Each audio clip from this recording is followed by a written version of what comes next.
Bonjour à tous, vous écoutez Parlons d'Europe, émission proposée par la Maison de l'Europe de Tours Centre-Val de Loire, centre d'information Europe Direct. Aujourd'hui avec moi, Marie-Pierre de Gosselin et Surnia Carita, respectivement directrice adjointe de la plateforme de mobilité WeMove d'Indre-et-Loire et conseillère mobilité auprès des seniors. La plateforme WeMove est financée par le Fonds social européen. Bonjour, merci d'être là aujourd'hui avec nous. Bonjour, merci de nous accueillir. Bonjour.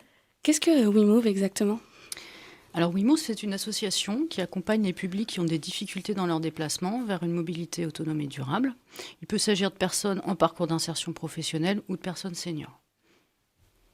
WeMove, c'est une association nationale. Elle compte aujourd'hui à peu près 110 salariés. Il y a 25 plateformes de mobilité en France réparties sur 9 régions. La plateforme d'Indre-et-Loire a ouvert en fin 2014. Elle compte aujourd'hui 7 salariés. Il y a 4 conseillers mobilité sur l'action insertion et une conseillère mobilité sur l'action senior épaulée par une volontaire service civique. Notre plateforme, elle est accessible, elle est au niveau du tram de Saint-Paul, donc très accessible à tous nos publics. D'accord. Et sur quel territoire est-ce que vous agissez ? C'est quoi ? Quel est votre public cible ? Alors, la plateforme d'Indre-et-Loire est vraiment, fait des interventions sur tout le département. Tout ce qui concerne l'insertion, on agit en intervention chez nos partenaires, donc en fonction des prescriptions qu'ils nous ont faites. Et si les personnes ont du mal à se déplacer, on peut convenir aussi de rendez-vous téléphoniques. Ça permet de répondre plus rapidement pour des personnes qui seraient isolées sur des territoires ruraux. Aujourd'hui, on accompagne à peu près 50% de personnes sur l'agglomération et 50% sur le secteur rural. Et que en Indre-et-Loire, du coup. Que en Indre-et-Loire. Enfin, pour vous. Et quels sont les freins majeurs liés à la mobilité que vous pouvez constater parmi les personnes qui viennent vous voir ? Alors, la majorité des personnes qui viennent nous voir, elles ont un manque de véhicule, un manque de permis de conduire. Leur frein est souvent financier, mais il peut être aussi cognitif. Donc, on va aussi travailler sur la connaissance, l'utilisation des transports en commun, mais aussi pour l'apprentissage du permis de conduire. On va mettre des choses en place si l'apprentissage du code est trop compliqué.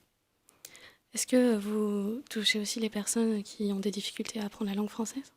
Alors, ça, bien sûr, on accueille ces personnes à partir du moment où elles sont inscrites à Pôle emploi, bénéficiaires du RSA, jeunes, salariés de l'IAE ou habitants de quartiers prioritaires. Toutes ces personnes peuvent être accompagnées par WeMove. Et bien sûr, on va travailler par étapes avec ces personnes. Si elles ont des difficultés de langue, on va potentiellement les envoyer vers un visa code de l'entraide et solidarité, de façon à ce qu'elles aient déjà les prérequis en langue française avant d'envisager un code.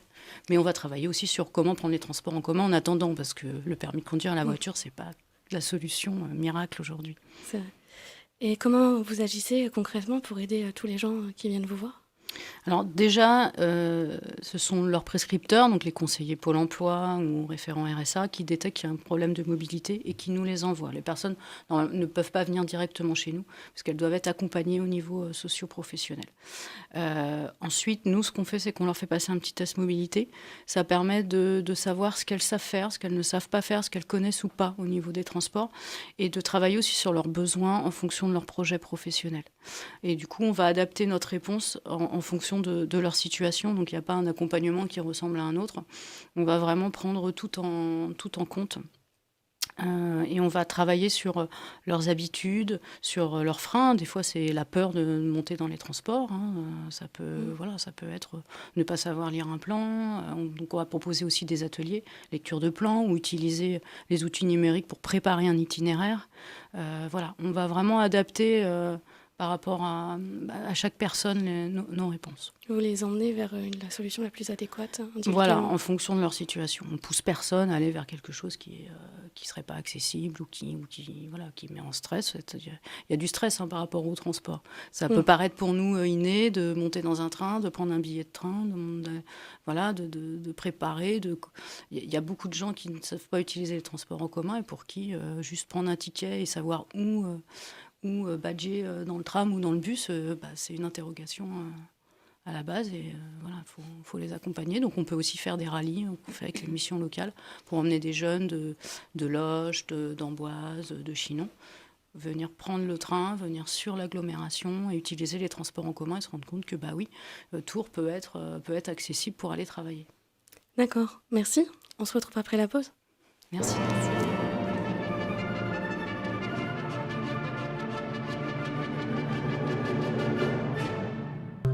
Les grands événements passés ont façonné le monde et nos sociétés. Dans Les Racines du présent, Frédéric Mounier et ses invités traitent un sujet d'actualité en remontant à ses origines. Sur quelques mois ou plusieurs siècles, ils retracent les faits marquants et mettent en lumière leurs incidences dans notre quotidien. Les Racines du présent, c'est chaque samedi à 14 h.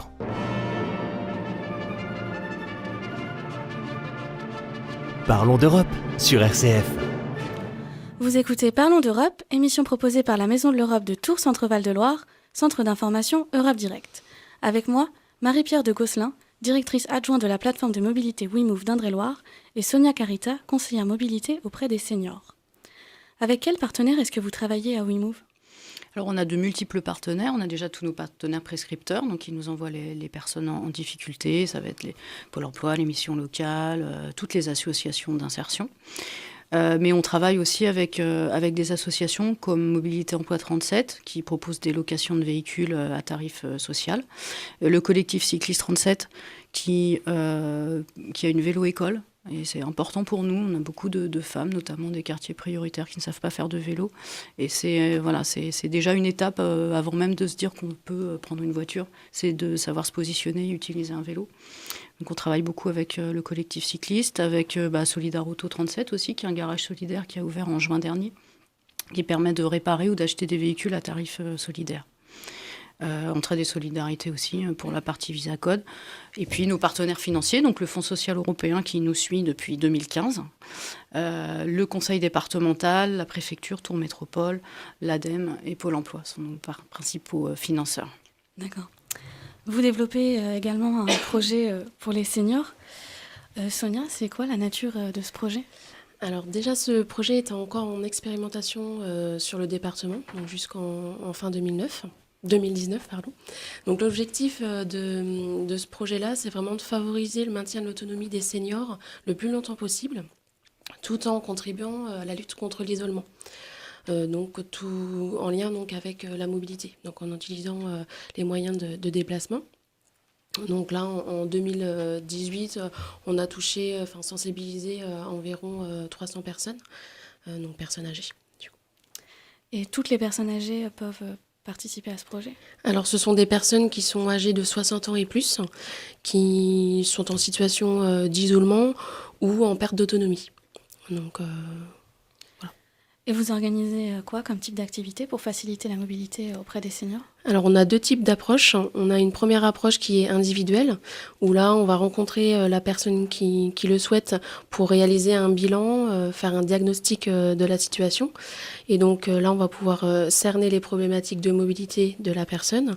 À partir de là, on va leur proposer des solutions adaptées à leurs besoins. Et ensuite, on va les accompagner pour mettre en place ces solutions-là. Donc, avec plusieurs rendez-vous en fonction des besoins. Et ensuite, la deuxième approche, c'est une approche collective qui peut être des rencontres sous forme donc d'ateliers thématiques avec une approche théorique où là, on va plus sensibiliser ou prévenir des risques en lien avec la mobilité. Et une autre partie non collective où là c'est pratique, où on organise donc des ateliers pédagogiques, où là on va préparer avec le groupe le trajet pour se rendre à une sortie qui a été en amont décidée par le groupe. Et à partir de là, une fois que donc l'atelier est réalisé, on va mettre en pratique ce qu'on a vu ensemble. Et là, on va faire une visite, par exemple, aller jusqu'au château de Chenonceau.